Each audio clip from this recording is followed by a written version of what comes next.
taariikhda fikirka reer galbeedka ee cusub. Qaybta koowaad ciwaankan waxa uu ka koobnaan doonaa 3 kelmadood oo kala ah taariikh, fikir iyo reer galbeed, taasoo ka dhigan in aan laga warramayn taariikhda fikirka islaamiga ah, midka Soomaaliyeed iyo wixii la mid ah ee kaliya laga warramayo taariikhda fikirka cusub ee reer galbeedka. Waxa si isweydiin ah inay taariikhda fikirka islaamku miyaanu isaguba taariikh fikir lahayn. Waa dhab, islaamku taariikh fikir oo sideeda u madax bannaan ayuu leeyahay, hase ahaatee 2 qodob ayaa keenaya in marka taariikh fikir laga warramayo inta reer galbeedka la hormariyo. 1 waana taariikhda fikirka cusub ee reer galbeedku waa ay ka horeysay tabariga Soomaaliduna ku jirto, Carabtuna muuqasho og tahay. Taariikhda fikirka cusub ee reer galbeedka iyo Carbeed Soomaaliduna waa ay ku jirtaaye waa ay isa saameeyeen. Taariikhda fikirka ee reer galbeedka ayaa saamaysa, waana wax aad looga naxo, balse waa lagu khasban yahay in iyada laga bilaabo. Qofka akhrisanaya taariikhda fikirka cusub ee bariguna waa in uu galbeedka ka bilaabaa. Haddaba maxay muhiim u tahay asal ahaanba in laga warramo taariikhda fikirka reer galbeedka ee cusub?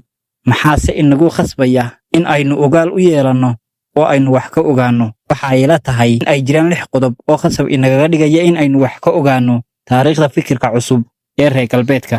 1 muhiimadda iyo culayska, maadaama fikirka ay leedahay iyo in fikirku yahay dhaqaajiyaha waaqaca.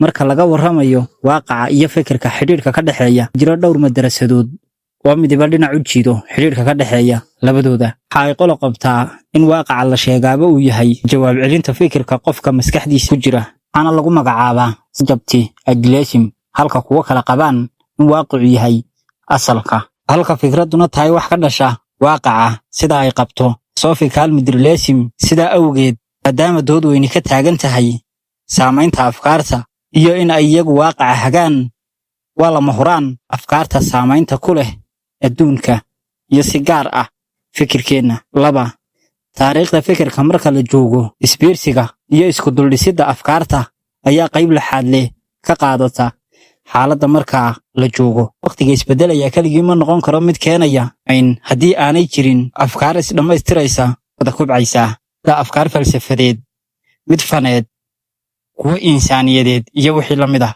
Sidoo kale, qadiyaddu keliya ma aha afkaar kolba midi soo baxayso iyo wakhti qura ee waa isbiirsiga saameeyayaal isku tegaya, kuwaas oo abuuraya isbedello mid inagu dhiirigelinaysa guud fikirka galbeedka taariikhdiisa. Waxa aynu ka rabno daraasaynta taariikhda fikirkani waa in dhacdooyinka kala googo'an ee mid waliba dhinac socoto aynu isku geyno oo aynu ka soo saarno xadada aynu nool nahay iyo halka loo socdo. Isbedeladii fikir ee galbeedka ka socday wakhtigoodii, xataa mufikiriin badan oo wakhtigaa noolaa ma ay ogeyn geedoonka socda. Waxa keliya ee ay arkayeenna waa dhacdooyin socda, sida insaaniyad kor u kacday, ilxaad batay iyo wixii la mid ah. Maantoodna afkaarta kala dhantaalan oo mid waliba goonidiisa yahay ayay u fiirinayeen, iyaga oo aan hal jid wada qaadsiin, sal ay ka midaysan yihiinna aanu samayn.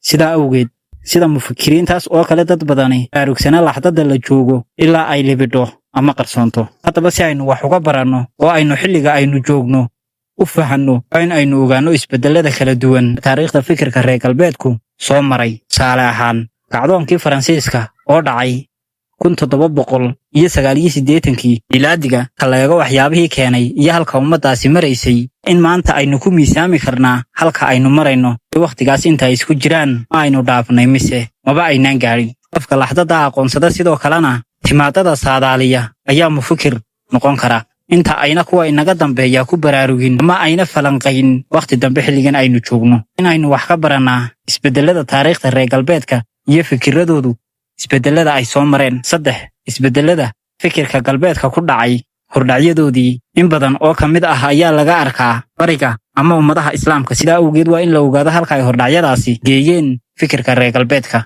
4 afkaarta galbeedku saamayn ayay ku leedahay afkaarta bariga. Sidaa awgeed oo ogaan karo saamayntaasi inta ay leeg tahay ilaa aynu ogaanno fikirka galbeedka.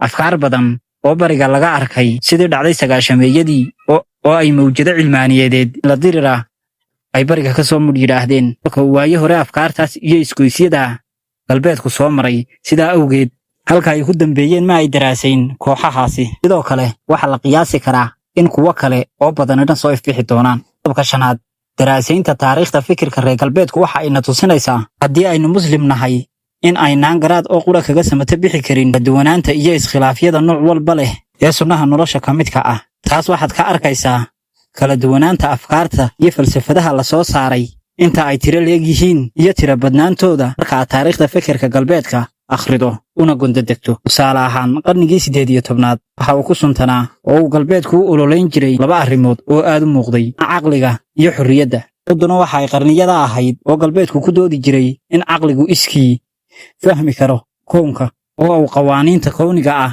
ee guud keligii soo saari karo, yacni naska diiniga ah aanu u baahnayn. dib cusboonaysiinta casrigeegii oo ka dambeeyey haddana ay yidhaahdeen jiraan wax la yidhaa qawaaniin guud oo caqligu gaadhi karo ama soo saari karo. awgeed waxay taariikhdaasina tusinaysaa in aanu caqligu keligii insaanka hagi karin. qodobka 6aad ugu dambayn waxa muhiim ka dhigaya inuu taariikhda fikirka cusub ee galbeedka daraasaynaa waa cashirka ay ina bartay ee ah daciifnimada insaanka iyo in uu burbur ku dhacayo haddii uu alla weyne subxaanahu watacaala is yidhaa ka maaran. maadaama uu insaanku caqligiisa weyneeyey oo uu ku dooday in aanu u baahnayn diin ee caqligiisu ku filan yahay kasta oo caqli ahaan insaanku isku weyneeyo oo qayba mar kasta oo uu akhlaaq ahaan u dumayo. taasina waxay ka muuqataa taariikhda fikirka reer galbeedka. mar kasta oo ay garaadka aad isugu dhiibaan akhlaaq ahaan way libdhaan oo qarsoomaan ama degaan.